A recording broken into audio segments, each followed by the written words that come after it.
महाभारत एक ऐसा युद्ध जिसमें 18 अक्षौहिणी सेनाएं कटकर राख हो गईं। हम सब ने बचपन से यही सुना है कि इस महाविनाश का जिम्मेदार दुर्योधन का लालच था या फिर द्रौपदी का वो एक ताना, अंधे का पुत्र अंधा। लेकिन क्या हुआ अगर मैं आपसे कहूं कि महाभारत की असली शुरुआत कुरुक्षेत्र के मैदान में नहीं बल्कि हस्तिनापुर के नीचे बनी एक सीलन भरी अंधेरी काल कोठरी में हुई थी। क्या हुआ अगर मैं आपसे कहूं कि इस पूरे युद्ध की नींव 100 तड़पते हुए इंसानों की भूख और एक टूटी हुई टांग पर रखी गई थी। हम सब शकुनी को एक चालाक और दुष्ट मामा के रूप में जानते हैं, वो मामा जो दुर्योधन से बहुत प्यार करता था। लेकिन सच तो ये है दोस्तों, शकुनी दुर्योधन से नफरत करता था।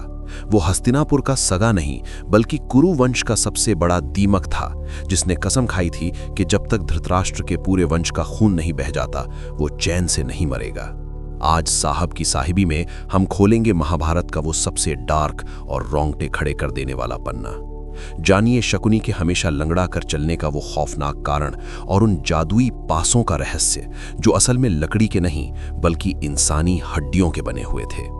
इस रूह कंपा देने वाली कहानी की शुरुआत होती है गांधार, आज के अफगानिस्तान से। गांधार के राजा सुबल की एक बहुत ही सुंदर बेटी थी गांधारी। राजा सुबल अपनी बेटी से बहुत प्यार करते थे, लेकिन भीष्म पितामह ने अपनी ताकत के घमंड में आकर गांधारी का रिश्ता हस्तिनापुर के अंधे राजकुमार धृतराष्ट्र से जबरदस्ती तय कर दिया।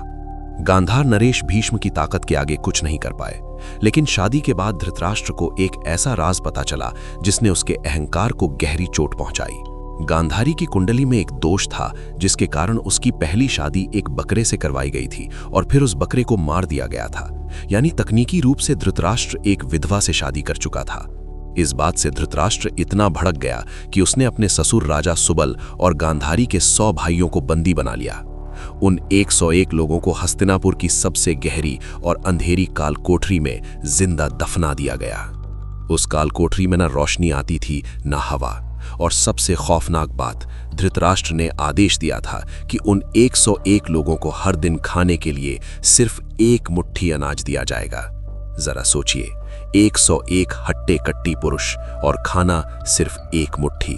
धृतराष्ट्र चाहता था कि वो सब भूख से तड़प तड़प कर एक दूसरे को जानवरों की तरह नोच कर मरे। कालकोठरी में दिन बीतने लगे। भूख के मारे राजा सुबल और उनके बेटों की हड्डियां दिखने लगी। पानी के लिए वो तरस रहे थे। तब राजा सुबल को समझ आ गया कि धृतराष्ट्र उन्हें तिल तिल कर मारना चाहता है। उन्होंने अपने 100 बेटों को बुलाया और कहा, मेरे बच्चों, ये 1 मुट्ठी अनाज हम सबको जिंदा नहीं रख सकता। हम सब एक एक करके मौत के मुंह में जा रहे हैं, लेकिन हमारे मरने के बाद हमारे साथ हुए इस अन्याय का बदला कौन लेगा? हस्तिनापुर को खाक में कौन मिलाएगा? राजा सुबल ने एक बहुत ही दर्दनाक फैसला लिया। उन्होंने तय किया कि आज के बाद वो 1 मुट्ठी अनाज 101 लोगों में नहीं बटेगा। वो सारा का सारा खाना सिर्फ उस एक बेटे को दिया जाएगा जो सबसे ज्यादा चालाक, सबसे ज्यादा चतुर और सबसे ज्यादा कठोर होगा। और वो बेटा था सबसे छोटा भाई शकुनी। अब उस अंधेरी जेल में एक ऐसा खौफनाक नजारा शुरू हुआ जिसकी कल्पना भी नहीं की जा सकती। शकुनी के 99 भाई और उसके पिता उसके सामने भूख से तड़प तड़प कर मरने लगे। वो अपने हिस्से का एक दाना भी नहीं खाते थे, सब कुछ शकुनी को दे देते थे। शकुनी अपनी आंखों के सामने अपने भाइयों को कंकाल बनते हुए देख रहा था। उनके कराहने की आवाजें शकुनी के दिमाग में जहर भर रही थीं। देखते ही देखते जेल में 99 लाशें बिछ गईं। सिर्फ राजा सुबल और शकुनी जिंदा बचे थे। राजा सुबल की आखिरी सांसें चल रही थीं। तब उन्होंने शकुनी को अपने पास बुलाया और उसके पैर पर एक भारी पत्थर दे मारा। शकुनी की चीख निकल गई। उसकी जांघ की हड्डी टूट चुकी थी। रोते हुए शकुनी ने पूछा, पिताजी, आपने मेरी टांग क्यों तोड़ी? तब राजा सुबल ने हाँफते हुए कहा, ताकि तू जब भी चले तेरे पैर का ये दर्द तुझे हमारी भूख और हमारी तड़प की याद दिलाए। तू लंगड़ा कर चलेगा तो तुझे तेरा इंतकाम कभी भूलने नहीं देगा शकुनी। और मरने से ठीक पहले राजा सुबल ने शकुनी से वो बात कही जिसने महाभारत की नींव रख दी। राजा सुबल ने कहा, मेरे मरने के बाद तू मेरी जांघ की हड्डी, कुछ ग्रंथों के अनुसार रीढ़ की हड्डी या उंगलियों की हड्डी को काटकर उससे अपने खेलने वाले पासे बनाना। मेरे खून और मेरी चिता की राख से बने वो पासे हमेशा सिर्फ तेरी बात मानेंगे। तू जो नंबर बोलेगा वो वही नंबर दिखाएंगे। इन्हीं पासों से तू इस पूरे कुरुवंश का जुआ खेलना और इन्हें बर्बाद कर देना। पिता की मौत के बाद शकुनी उस अंधेरी जेल में कई दिनों तक लाशों के बीच अकेला बैठा रहा। उसने अपने पिता की हड्डियां काटी और वो खौफनाक पासे बनाए। जब धृतराष्ट्र को लगा कि सब मर चुके होंगे तो उसने जेल का दरवाजा खोला। वहां से सिर्फ एक कंकाल जैसा दिखने वाला लंगड़ाता हुआ इंसान बाहर निकला, जिसकी आंखों में हस्तिनापुर को जलाने की आग थी। दोस्तों, शकुनी कोई विलेन नहीं था, वो तो एक ऐसा बेटा था जिसका पूरा परिवार उसके सामने भूख से तड़प तड़प कर मार डाला गया था। शकुनी ने दुर्योधन का साथ इसलिए नहीं दिया क्योंकि वो उससे प्यार करता था।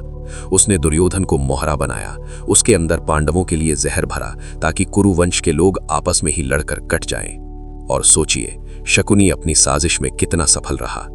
कुरुक्षेत्र के युद्ध के बाद धृतराष्ट्र का एक भी बेटा जिंदा नहीं बचा। हस्तिनापुर शमशान बन गया। शकुनी ने लंगड़ाते हुए अपने पिता की हड्डियों से बने उन पासों से ऐसा खेल खेला कि पूरे भारतवर्ष की गद्दी राख में मिल गई। लोग कहते हैं कि पाप की शुरुआत दुर्योधन ने की, लेकिन सच तो यह है कि पाप की शुरुआत धृतराष्ट्र ने उन 101 बेगुनाहों को कालकोठरी में भूखा मारकर की थी। महाभारत हमें सिखाती है कि आप किसी पर जो अत्याचार आज कर रहे हैं, वो कल एक ऐसा शकुनी बनकर वापस आएगा जो आपकी आने वाली पूरी नस्ल को खत्म कर देगा। आपको क्या लगता है, क्या शकुनी का इंतकाम जायज था? क्या धृतराष्ट्र ने जो किया उसके बाद हस्तिनापुर को ये सजा मिलनी ही थी? कमेंट बॉक्स में अपने विचार जरूर लिखें। अगर आपको महाभारत का ये डार्क और खौफनाक सच पसंद आया हो और आपके भी रोंगटे खड़े हुए हों, तो इस वीडियो को तुरंत लाइक करें और धर्म और मनोविज्ञान के ऐसे ही गहरे रहस्यों को डिकोड करने के लिए साहब की साहिबी को अभी सब्सक्राइब करें। जय श्री कृष्ण।